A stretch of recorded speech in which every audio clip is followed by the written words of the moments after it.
Hey Algebra 2! Today we're going to discuss 2.6, graphing linear inequalities in two variables. So what's a linear inequality in two variables? It's going to be something in the form ax plus by, and then I left a blank, because that blank can be less than, greater than, less than or equal to, or greater than or equal to. Then C. So that blank can be less than, greater than, less than or equal to, and greater than or equal to. So basically this is standard form, linear standard form, but with an inequality. So a solution to this linear inequality is any ordered pair that results in a true statement. And a true statement is something that's true. 2 is less than 3, that's true. 4 is less than or equal to 6, that's true. 7 is less than 0, that's not true. So here we have true statements. This statement would be considered false, and it actually is considered false before I put the that's false. If I make the not equal to, then actually it becomes true. So let's look at a quick example. If we have the linear inequality 4x minus 2y is greater than or equal to 8, and the question is 3, a solution. So you are just going to plug these in and check to see if it gives you a true statement or not. So we're going to have 4 times 3, because this is my x and my y, minus 2 times 3, and the question is that greater than or equal to 8? So we get 12 minus 5, which is 7, and is 7 greater than or equal to 8? That's a false statement, so no, that is not a solution. What about, we can do the same thing, is -2, -9 a solution? So if we do the same thing and do 4 times -2 minus 2 times -9, is that greater than or equal to 8? This gives us -8 plus 18, which is 10, and is 10 greater than or equal to 8? Yes, that's a true statement. Okay, that is a true statement. So yes, it is a solution. That's all you got to do. So a little bit bigger part of 2.6 is graphing linear inequalities. And there's 2 steps. First of all, you want to graph a boundary line. So let's take a step back real quick. On a number line, right, you've been graphing inequalities so far this year on a number line. Remember that you put, some kind of circle, and then you have an arrow. And so this arrow represents this region of solutions. And the point, whether it be open or closed, is the boundary. Like it can't go anywhere past that point. So we are now in 2 variables, and 2 variables puts us on a coordinate plane. So you have to graph your boundary line. So now, instead of our boundary being a point, our boundary is going to be an entire line.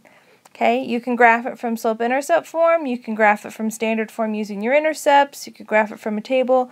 You just got to graph the line. Then you had to remember that same thing with open and closed circles, right? They weren't all open, they weren't all closed. It depended on if you had an equal to part. So same thing here. If there's no equal to part, you're going to draw a dashed line because it's just a boundary, can't be equal to it. But if you have an equal to part, then you're going to draw a solid line. So let's just say, for instance, you draw this solid line. Okay, so there's step 1, graph your boundary line.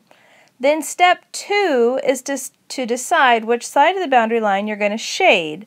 That is equivalent to this arrow with this region of solutions. Well, either you're going to have this up here that's going to be a region of solutions, or you're going to have this down here that's going to be a region of solutions, and you have to figure out which region is your region of solutions. So you're going to pick a test point. Now, the ideal test point to pick is going to be 0, 0, and you can pick it as long as your line does not go through that point. So letter A here, Your test point cannot be on your boundary line. Okay, so you can pick any other point you want as long as it's not on your boundary line. Then you're going to test it. Now, where do you test it? You test it in your original inequality. So test in the original, just in case you've messed up on something, original inequality. And if it tests true, you're going to shade the side with the test point, and if it tests false, you're going to shade the other side. So if this one tests false, then I would actually end up shading this side up here. Okay, so let's look at two examples. So here's one. Now it's in standard form, so you could graph it from your intercepts, but I'm actually going to graph it from slope-intercept form just to show you when I do these, I rewrite them as an equation. You don't have to think about them as an equality because it's all going to graph the same line. So I'm going to rearrange this to be in slope-intercept form. Okay, so I moved my x term over to the other side. I'm writing it in front. I'm going to divide everything by 2, and I'm going to get y equals negative 2x plus 4. So on my graph, that is starting at 4. So there's my y-intercept, and I'm going to go down 2 and over 1. Okay, especially on these, I like to plot more points than is needed, because if you're having to draw in your dashed line, but you don't have to. Alright, so is this solid or dashed? Based on the fact that it's an equal sign, or it has an equal sign, it's going to be a solid line, so we're going to come in and draw on our solid line. And you're going to do better at that than I did.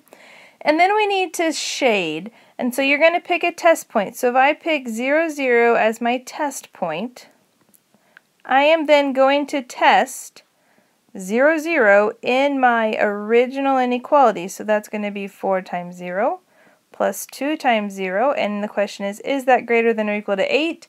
Is 0 greater than or equal to 8? That is false.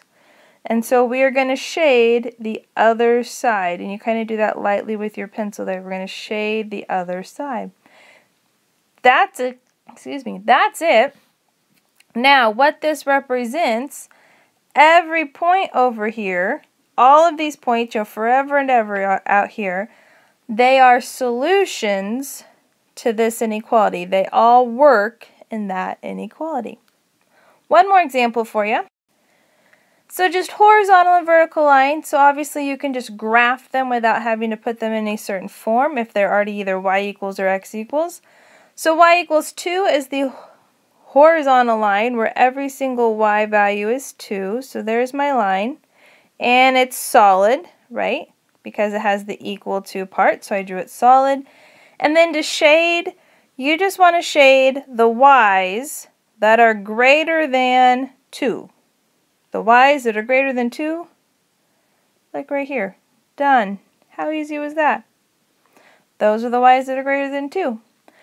That's what I got for you for 2-6. We'll finish it up in class, but let me know if you have questions, and have a great day.